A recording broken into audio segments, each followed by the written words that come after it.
আসসালামু আলাইকুম সবাইকে আজকে টপোলজি ক্লাসের শুভেচ্ছা জানাচ্ছি। তো আজকে আমরা টপ অনার্স চতুর্থ বর্ষের টপোলজি বিষয়ের খুবই গুরুত্বপূর্ণ একটা থিওরি সলভ করব। তো দেখতে পাচ্ছেন আমাদের সাজেশনের মোস্ট ইম্পর্টেন্ট একটা থিওরি বলতে পারেন। এটা 23-এ পড়ছে, 15-তে পড়ছে, 13-তে পড়ছে। সো এই থিওরিটা আসলে টপোলজি ফাংশনালের থিওরিগুলো একটু বর্ণনামূলক হয়, খুবই কঠিন মনে হয়। তো আমাদের আজকের থিওরিটা বলছে টিকোনভ থিওরি বর্ণনা করতে হবে আর প্রমাণ করতে হবে। হ্যাঁ, আচ্ছা, আমরা এখানে বিখ্যাত দিয়েছি, প্রশ্নে আপনার বিখ্যাত আসবে না, যাই হোক। তো এই থিওরিটা বুঝতে গেলে আপনাকে আগে একটু অনুধাবন করতে হবে থিওরিটা কি বলতে চাচ্ছে, আসলে টিকোনভের উপপাদ্যটা আসলে কি।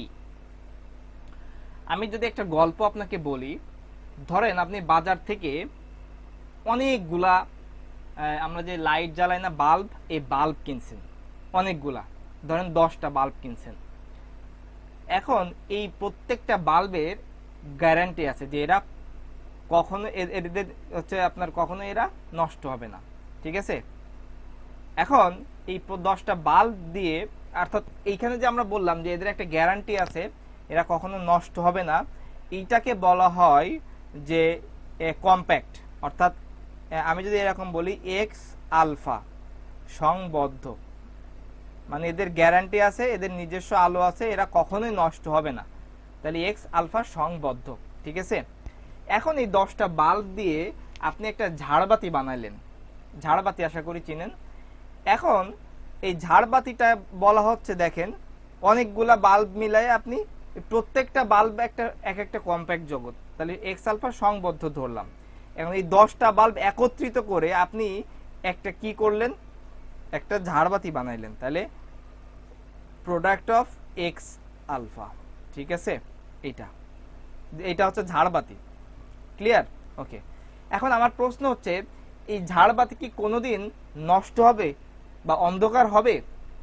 আমার প্রশ্নের উত্তর হচ্ছে অবশ্যই না। কেন? আমি বলছি আমরা যে বাল্বগুলা কিনছিলাম, এই বাল্বের একটা গ্যারান্টি ছিল, এগুলো কখনোই নষ্ট হবে না, তাহলে ঝাড়বাতি নষ্ট হওয়ার কোনো প্রশ্নই আসে না, ঠিক আছে। সো বাল্ব নষ্ট না হলেই ঝাড়বাতি নষ্ট হচ্ছে না, তার মানে আমরা জানি যে প্রতিটি, আমরা যদি টিকোনভের উপপাদ্যটা আমরা এভাবে বলি, প্রতিটি ছোট জগৎ,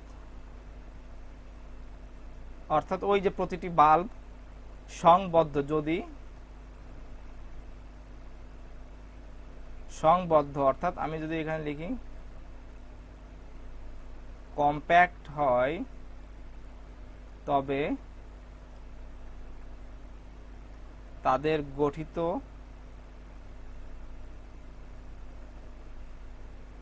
গঠিত পুরো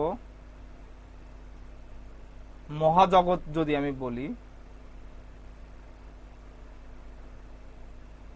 মহাজগৎ, অর্থাৎ প্রোডাক্ট স্পেস, কেন ওই যে প্রোডাক্ট পাই মতো একটা লিখছি, এটা প্রোডাক্ট স্পেস, হ্যাঁ, অর্থাৎ মহাজগৎ বা গুণফল জগৎ আমরা বলতে পারি, সংবদ্ধ হবে। এটি টিকোনভ উপপাদ্য।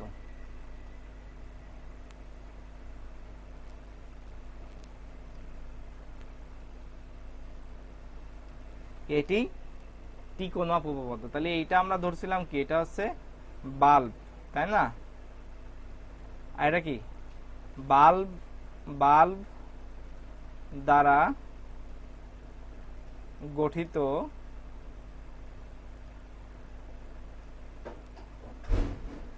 ঝাড়বাতি, ঠিক আছে।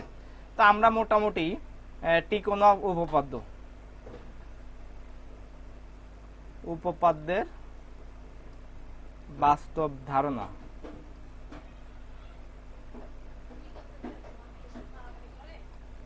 তাহলে উপপাদ্যের বাস্তব ধারণা আমরা নিয়ে নিলাম, তাই না?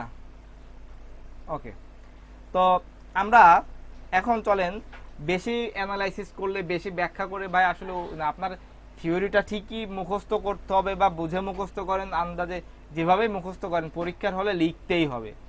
ওভারঅল কথা হচ্ছে এইটা, কারণ আপনি একদম থিওরিটিক্যালের সাথে মিলাইতে গেলে এই থিওরি আপনি জীবনেও পরীক্ষার খাতায় লিখতে পারবেন না ভাই, আপনি যে যাই পড়ান।